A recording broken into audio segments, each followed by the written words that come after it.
Welcome to the Black Swan Rising podcast, an L10 production. For transcriptions, show notes, and extras, please visit us at theblackswanrisingpodcast.com. Now, broadcasting across the world from the heart of the American Bible Belt, here is your host, Michael B. Rush.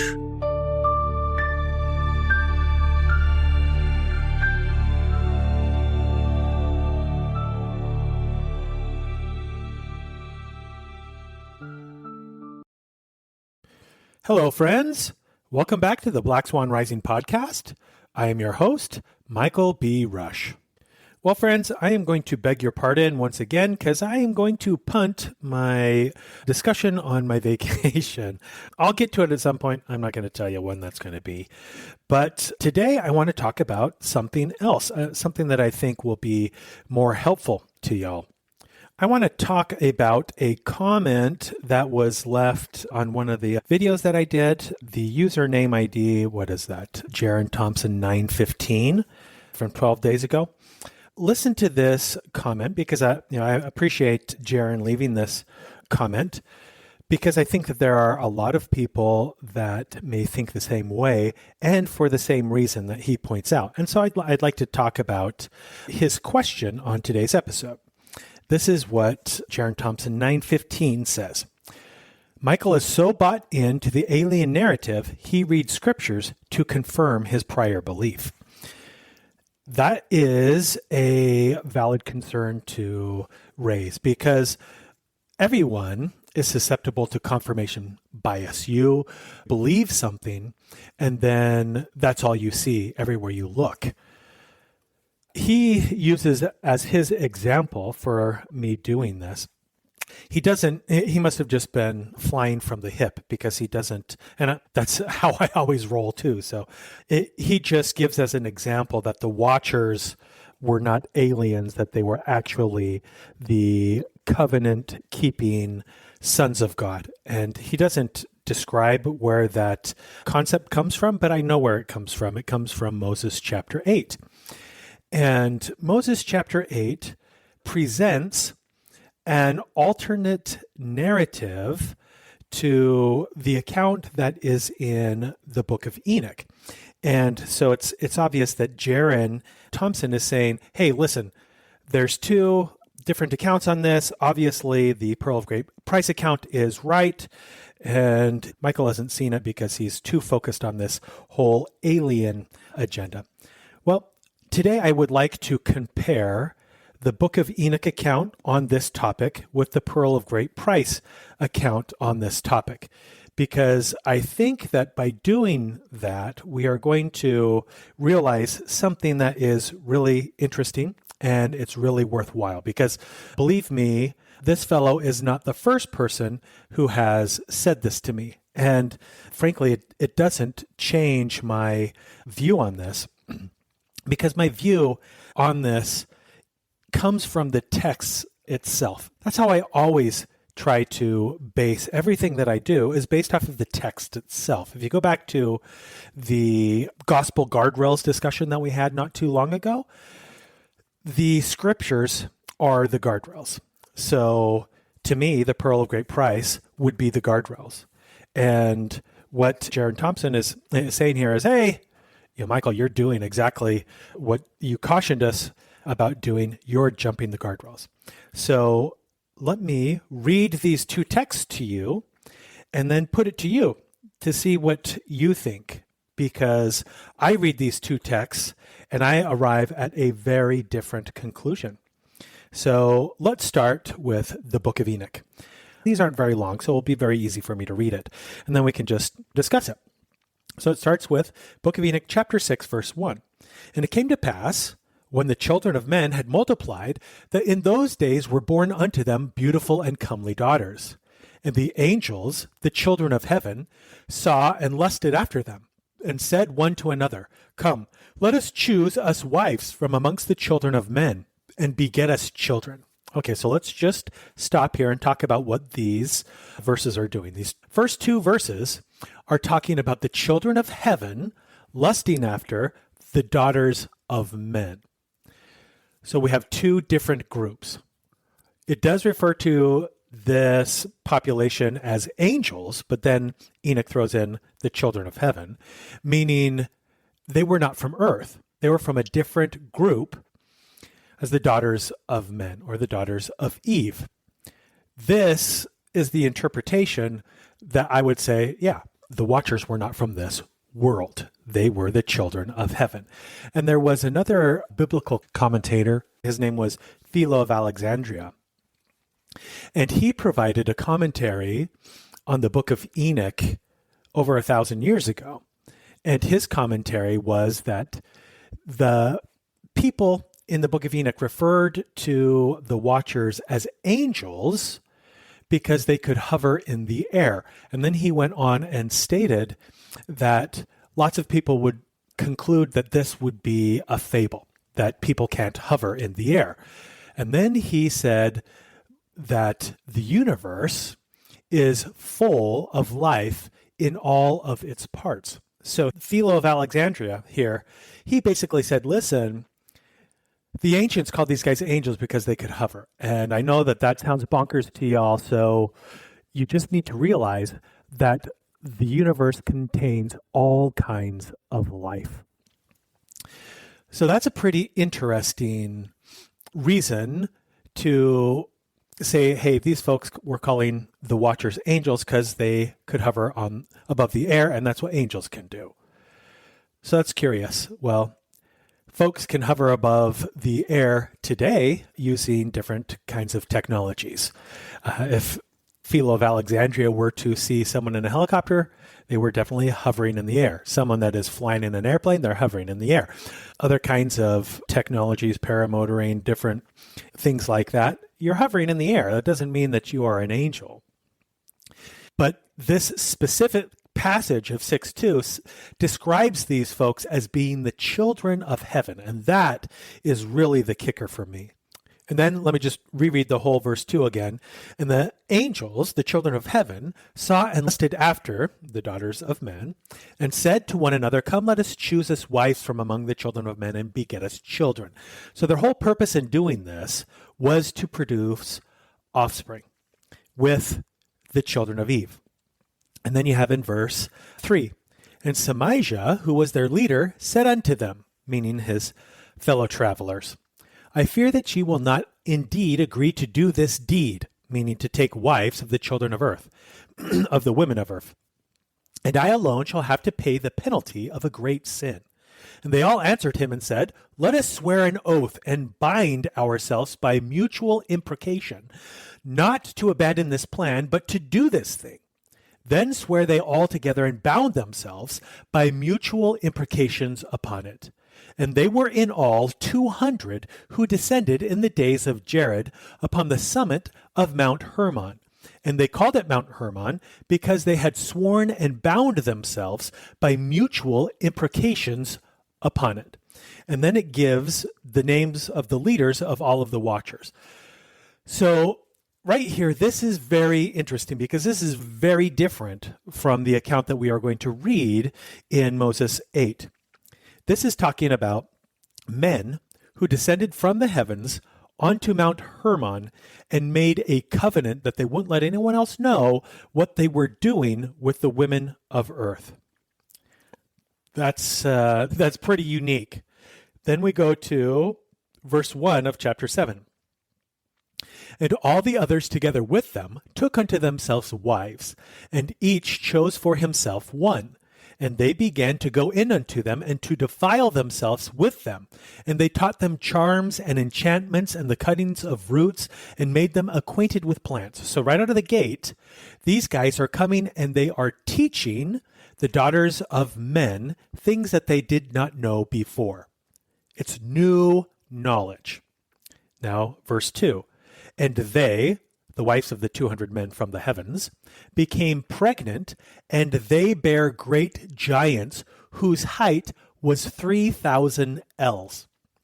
Okay, let's just stop here and talk about this.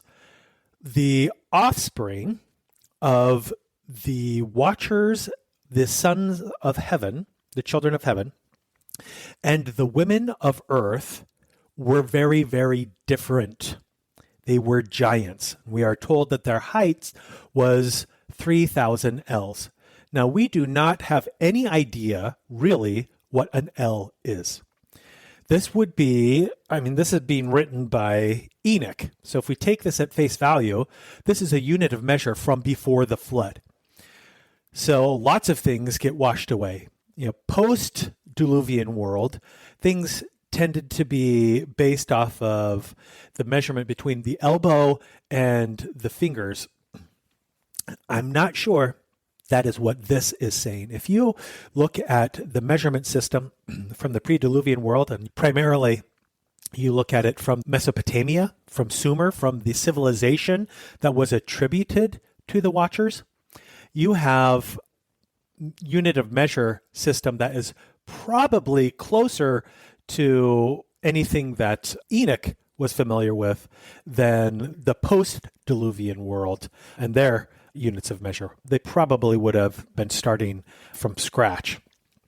So if you look at what was the smallest unit of measure for the Sumerians, well, they had something that was called a grain. And as far as we can tell, a grain was somewhere between a quarter to a little less than a third of a centimeter. Think something like a tenth of an inch. So if you had something that was 3,000 of these tall, you're talking about something that is 20 some odd feet tall. That's pretty enormous.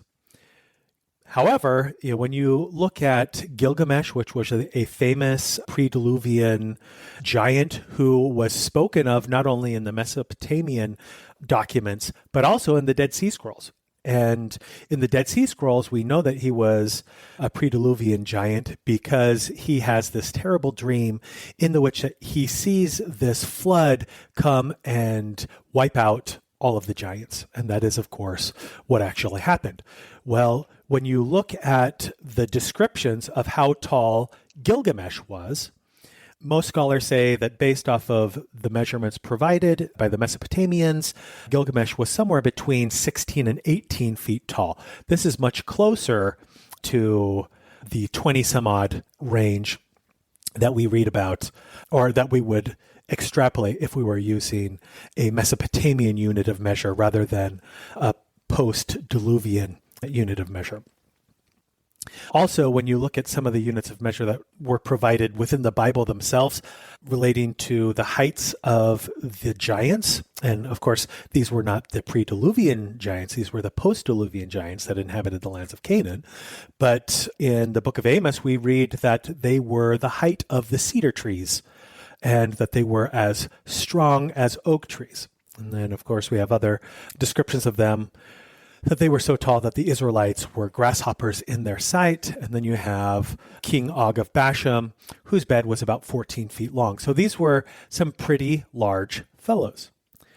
So I can't tell you exactly how tall these guys were, but what we can definitively conclude is that from the account of the Book of Enoch, the children of the Watchers and the daughters of men were not normal.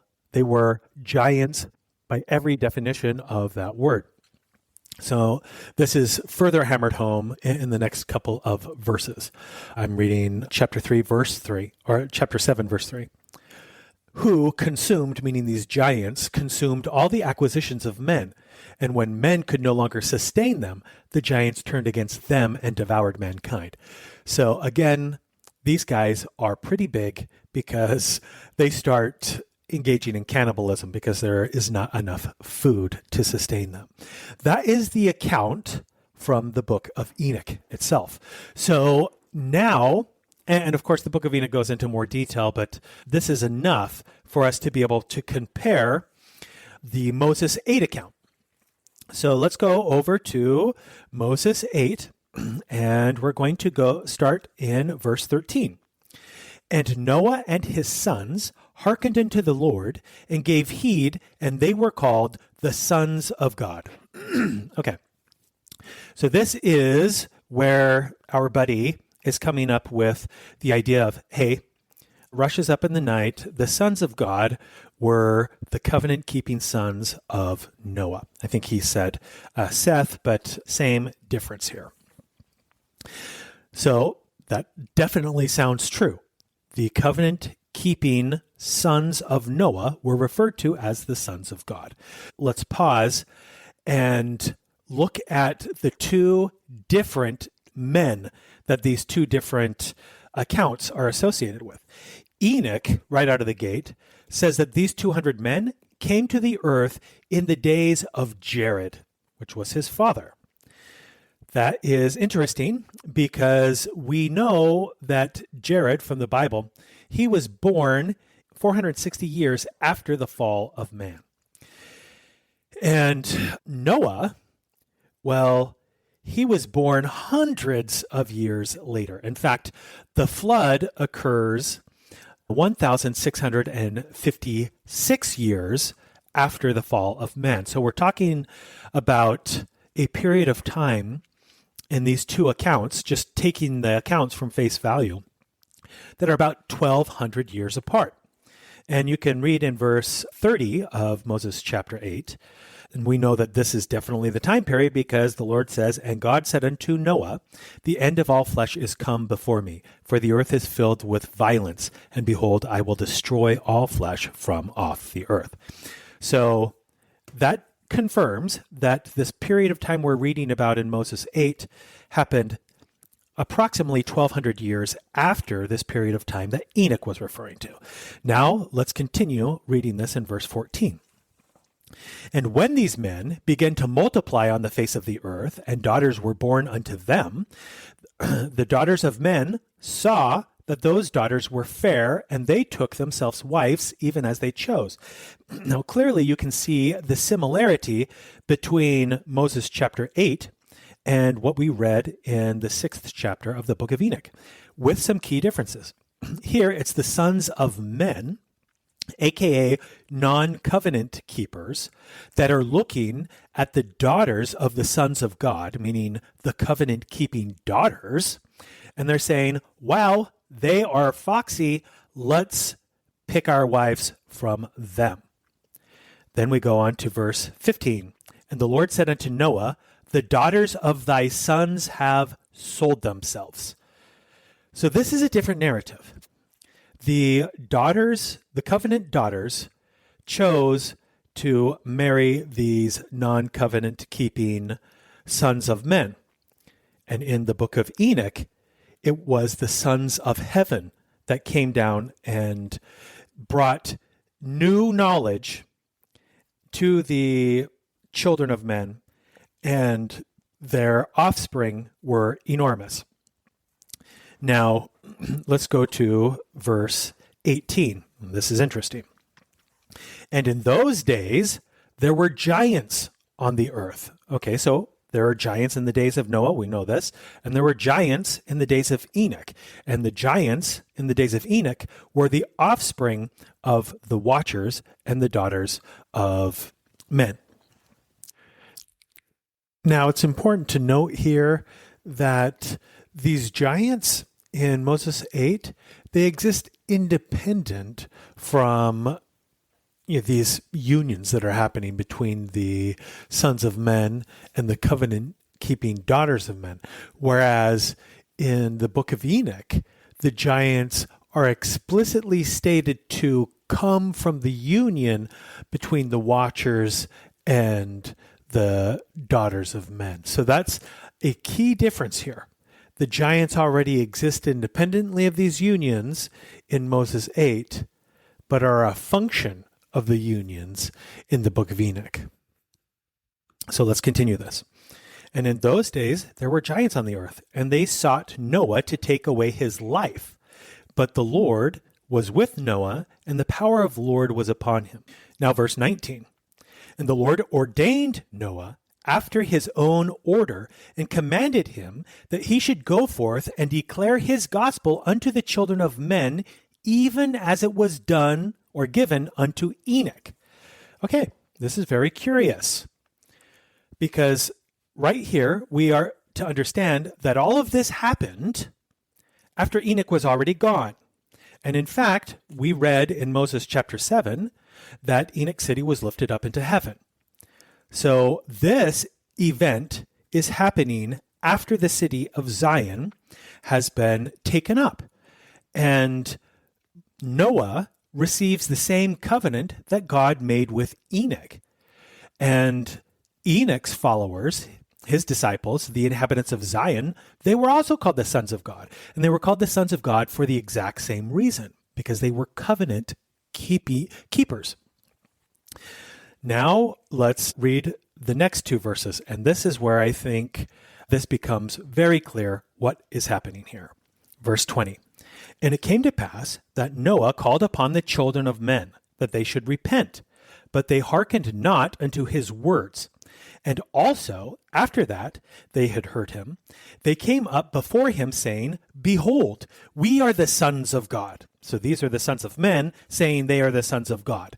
In other words, they are claiming that they are righteous fellows and they should be viewed as the sons of God. This is similar, I believe, to, say, the sons of Cain, who are definitely not on the covenant path, coming in and marrying the daughters of the sons of God and claiming that they too are righteous.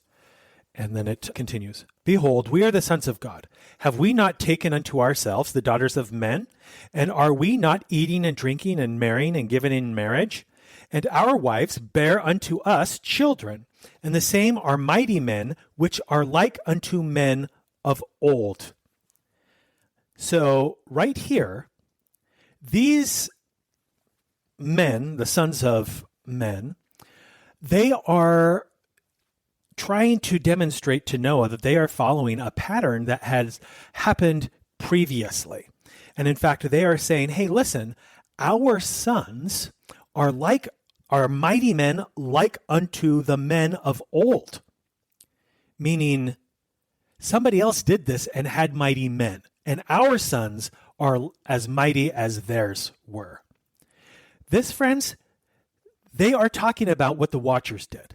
And they're saying, hey, our children are mighty like the Watchers' children were mighty.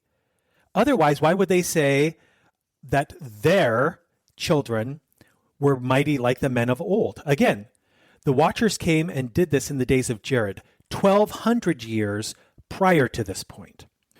So friends, I do not believe that Moses chapter 8 and Enoch chapter 6 and 7 are at odds with each other. In fact, I think that Moses chapter 8 is just demonstrating that the men of Noah's day, 1,200 years after the fact, are pointing back into history and saying, listen, we're just doing what those guys did. So cut us some slack and stop trying to get us to repent. And then, indeed, the end of that verse says, after it describes their children as being children of great renown, that they hearkened not unto the words of Noah. So let's go back to Jaron Thompson's 915's comment. Rush is so bought into the alien narrative, he reads scriptures to confirm his prior belief. Well, so friends, I've now read you these two sources. Is it possible that these two sources, if you take these two sources at face value, they are clearly talking about two separate time periods that are 1,200 years apart. This is like reading current events and being confused with something that happened in 800 AD. 800 AD seems like forever ago. That is how old the Watchers were compared to Moses chapter 8. That's why they were saying, listen, our offspring are like those guys from the olden days. So, two different periods, friends. I don't believe, and I don't want you to believe the way that I believe just because I believe it. I want you to take these documents and evaluate them yourselves, but do so with an open mind, because the scriptures are full of examples of people arriving at the incorrect conclusion because they presumed answers. This is one of the things that Christ actually led with before he gave this incredible discourse that I've covered numerous times on my YouTube videos and on this podcast, where Christ came to the Nephites and said, listen, I told the Jews that I had other sheep that were not of this fold, and they presumed an answer that was incorrect. And because they didn't look into the matter any further, the Father told me not to talk to them about it anymore. But I'm telling you that they got it wrong. That wasn't what I was talking about. I was talking about you guys. And then Jesus says, and guys, there's a whole nother group apart from you, and I am going to go and administer to them as well, because the Father knoweth whither he hath taken them. So friends, we are projecting all kinds of things onto the scriptures, and we need to really be careful and take the scriptures at their words, because the folks that wrote these things, the words mattered. And when we just gloss over the text because we believe that something cannot be possible, well, you're dismissing the fact that the vast majority of Christianity is based upon impossibilities. So let's get back to the guardrails of the gospel. Did I jump the rails when I read Book of Enoch, chapters 6 and 7, and say, no, this is talking about a different time period? I mean, it's clearly the text is completely different from Moses chapter 8. To me, it seems like the folks in Moses chapter 8 are trying to base their arguments on what the Watchers did and using that as a template to justify their actions. And that kind of stuff happens all the time. It's not a replacement for it. Now, when you look in the Doctrine and Covenants, and you read in section 107:57 how the Lord said that the Book of Enoch would be testified of in due time, to me that tells me that the Book of Enoch is within the guardrails, as weird and bizarre as the Book of Enoch may be. Now, one of the most curious things in the Book of Enoch, in the very first chapter of the Book of Enoch, it states that the Watchers would be present in the last days when the Lord purged the world of all of its wickedness, and that when that purge happened, that the Watchers would be terrified.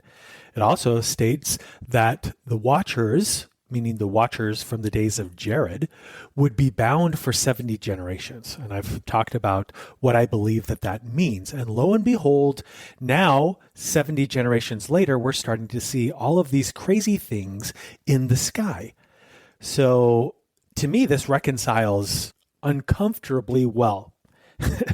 And friends, you may not believe this because I talk about this and I make it no qualms about the fact that I believe that these things are real, specifically that the Book of Enoch is accurate and that the things that we are seeing in our skies really are coming from somewhere else. Not to say that there aren't some other explanations for some of these things, but the origins of this phenomenon they date back to the Book of Enoch.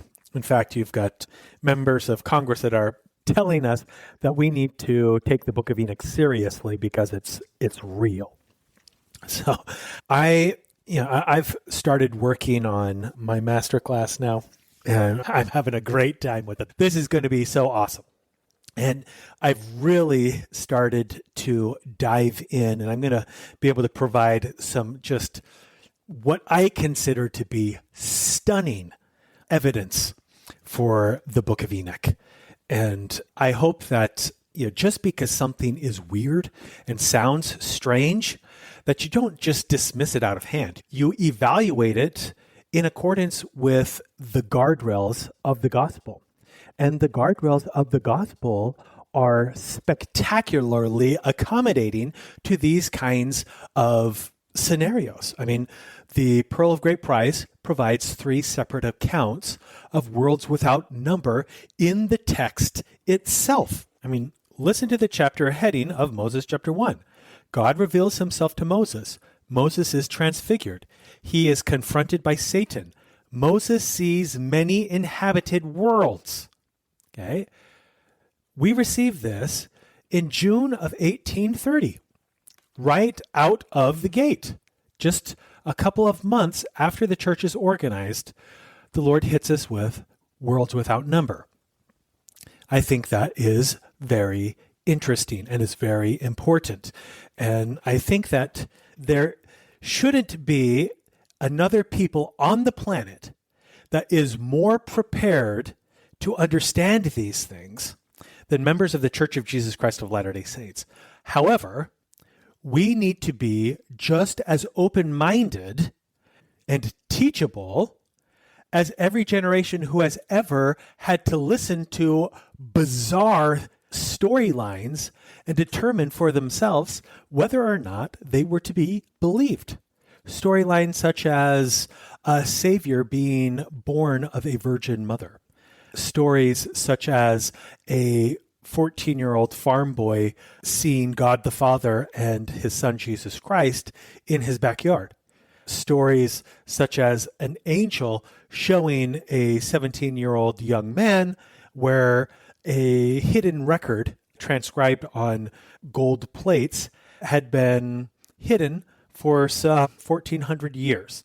These are peculiar things that if you are not open-minded, you dismiss out of hand. The majority of the world dismisses these kinds of things out of hand because they're weird.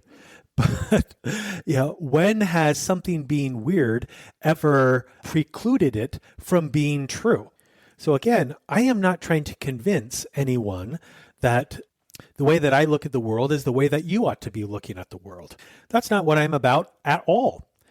I just want to present to you the things that I'm seeing going on and you're seeing and you're reading in the news every day, and trying to help you to have some of the tools to evaluate these things within the guardrails of the gospel and to understand when something has clearly jumped the rails and when something just sounds weird but is totally within the guardrails of the gospel.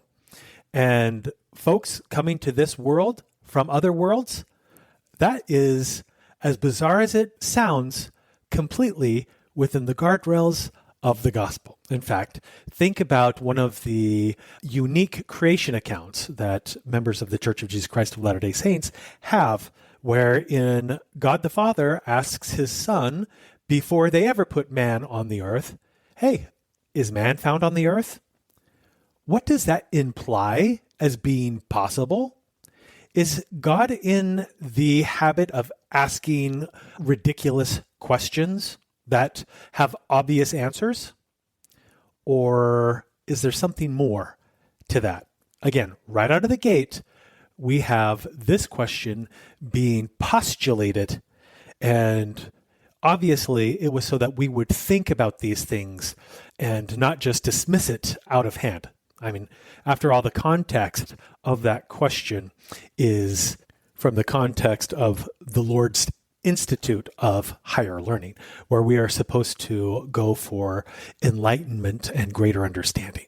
So, friends, I think that we are going to see some incredible things. I think that we are already seeing incredible things. But I also believe that the world is going to have answers for many of these things. They're going to be destructive to faith as we presently talk about it. There is more to this stuff, and we need to start becoming more familiar with these things and working to reconcile things, because if something is true, all truths can be reconciled, circumscribed into one great whole. Everything fits. There are no outliers. What we need to do is just figure out how the pieces go together and not presume that we already have all of the answers, particularly given the fact that when Christ talks about the last days, he talks about it using black swan type language. He says things like, kings shall shut their mouths, for those things that they had not considered shall they see. He says things like, though a man were to declare these things to them, they would not believe it, or there would be some of them that would not believe it. He also said that men's hearts will fail them, for the things that they see coming upon the earth in those days. So all of these things, they portend to black swan events that are not on our radar, that are going to blow our socks off. So if the only perspective that we have on the world around us is a Newtonian perspective, that everything has to be reconciled with our 7th grade science book, well, I think that we're going to be in for some really hard times. Because if you've never considered any of this and you don't have any box for any of this, when some of this incredible stuff happens and the incredible things themselves provide their own explanations for what's going on, that's all that you will have to go on. And based off of all of the prophecies relating to these events in the last days, those kinds of explanations are going to be destructive to faith rather than conducive with having faith in Jesus Christ. So we need to be doing the legwork now. It's great. I welcome questions and comments and things like Jaron Thompson 915's comment. I think it's great. The problem comes when they're not really questions, they're statements. Like saying, Michael is so bought into the alien narrative that he reads the scriptures to confirm his prior belief. Well, that is a statement that the scriptures would never talk about anything so ridiculous as this. And that is every bit as crazy as when the Jews said, there could be no other sheep that are not of this fold. Christ is referring to the Gentiles. That's the answer. And it wasn't the answer. It wasn't the answer by a country mile. It was a world of difference. And if they had spent any time working through those things, just think of how different the world would be today. The religious community would be today. But guess what? My faith isn't dependent upon the questions that Peter did or did not ask. My faith is dependent upon my own agency and the things that I choose to get answers for. But hey, this agency is a double-edged sword because I can choose to believe things that are bonkers and not true and are not grounded within the guardrails of the restored gospel of Jesus Christ. And that's why I keep coming back to these guardrails, because that really is the key. There are so many things that sound so crazy when you hear them, but reconcile with the guardrails of the gospel of Jesus Christ. And if you just dismiss them because of how they sound, that is a dangerous approach to be taken. You don't dismiss things because of how they sound. You dismiss things if they jump the guardrails of the restored gospel of Jesus Christ. That is what we use as the measuring stick for every idea, every concept, every headline that we receive. And we do it now so that we are creating our foundation in advance of these things. Because there's a reason that Jesus Christ told us that we need to study the words of Isaiah, that we search these things diligently, because the answers are there. We just need to start seeking, because they that seek shall find. Until next time, friends, God bless. You have just finished an episode of the Black Swan Rising podcast, an L10 production, hosted by Michael B. Rush. For show notes, transcriptions, and extras, please visit www.theblackswanrisingpodcast.com.